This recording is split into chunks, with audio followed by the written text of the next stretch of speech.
when President Trump comes to the UK, Londoners and Brits exercising our right of freedom of speech and freedom of protest and letting our views be known. London Mayor Sadiq Khan has once again sparked controversy by urging mass protests during President Donald Trump's visit to the UK. His call for demonstrations has reignited debates about his leadership and priorities, drawing both support and criticism from across the political spectrum. While Khan has been outspoken in his opposition to Trump, some have pointed out an apparent inconsistency in his activism. Despite mobilizing people against a foreign leader, he has not made similar calls for protests against serious domestic issues, such as the widespread grooming gang scandals that have deeply impacted communities across the UK. Victims and their families continue to seek justice, yet Khan and other officials have often remained silent or taken minimal action. This stark contrast has led many to question his true concerns and priorities. In today's video, we'll break down Khan's statements, examine the broader implications of his words, and also discuss Rupert Low's suspension from the party. Stick with us until the end, and don't forget to like and subscribe. Take a look at this. I think we're living in unprecedented times.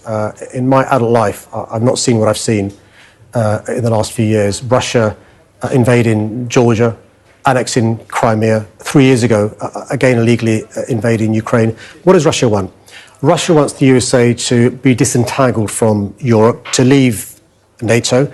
Russia's pleased we've left the European Union. And so I welcome what Keir Starmer's doing as our Prime Minister, being really close to Europe and the EU and being really close to USA as well. And I accept when the government says it's in the national interest for President Trump to have a state visit. Me personally, my views on President Trump in his second term haven't changed. And I'm sure you'll see when President Trump comes to the UK, Londoners and Brits exercising our right of freedom of speech and freedom of protest and letting our views be known. You didn't want him to come last time round?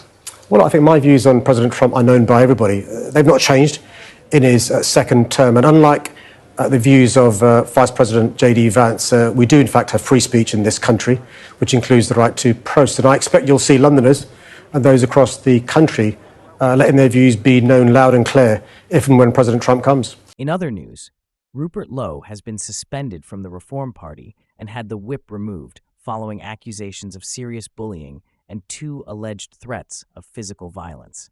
This dispute has been brewing for days, stemming from Low's public questioning of Nigel Farage's leadership.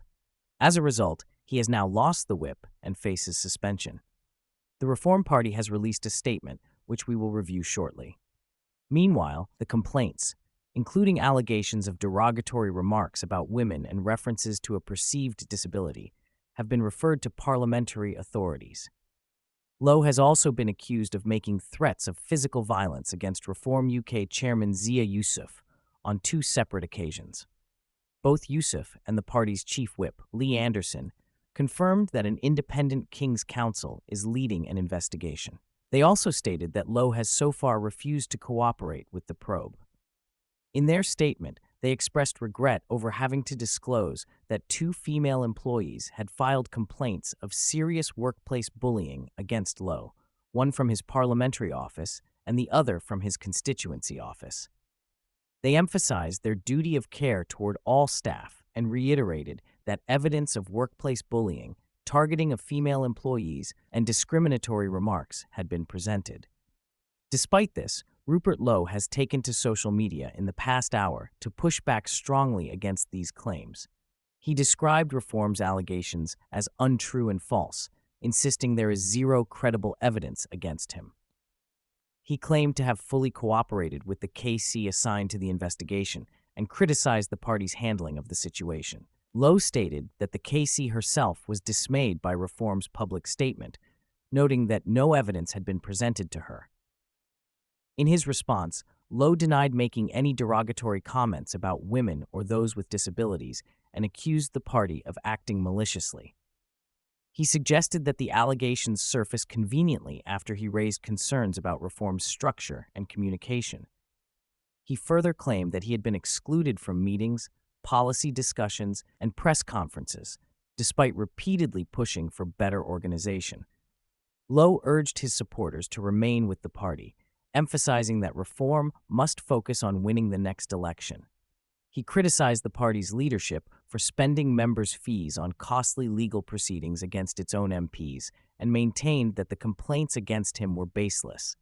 According to him, one complaint only emerged after disciplinary action was taken against the staff member in question, while another individual reportedly dropped their appeal.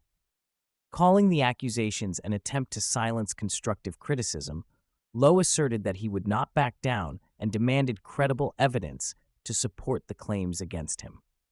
He followed up with yet another post, stating, "I asked reasonable and constructive questions of Nigel Farage and Reform's leaders following months of pushing for progress behind closed doors. The day after, I find a knife in my back over false allegations. Whip suspended. That tells you everything you need to know. There is zero evidence of me making derogatory or discriminatory remarks about women or disabled people. Anyone who repeats that will be hearing from my libel lawyer. I include Reform in that. The truth will be out." Lastly, he said, GB News is reporting that the police received a complaint yesterday relating to an event in December. This complaint obviously went in just after I asked reasonable questions of Reform's leadership, a malicious attempt to drag my name through the mud. Yeah, he's really going all in. We don't yet know the full scale of it, but the timing does seem a bit suspicious, especially after he publicly questioned Reform's leadership just yesterday. I have to say, I'm a massive fan of Rupert Lowe, and I'm absolutely gutted. I genuinely believe he's the best MP in the entire Parliament, not just in Reform.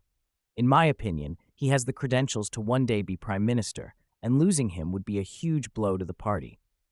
If this turns into a permanent suspension and he's removed from Reform, it would be a massive loss. But my goodness, something about this just doesn't sit right. With all the momentum Reform has right now, this feud erupting at such a crucial moment is incredibly frustrating. It really does seem questionable.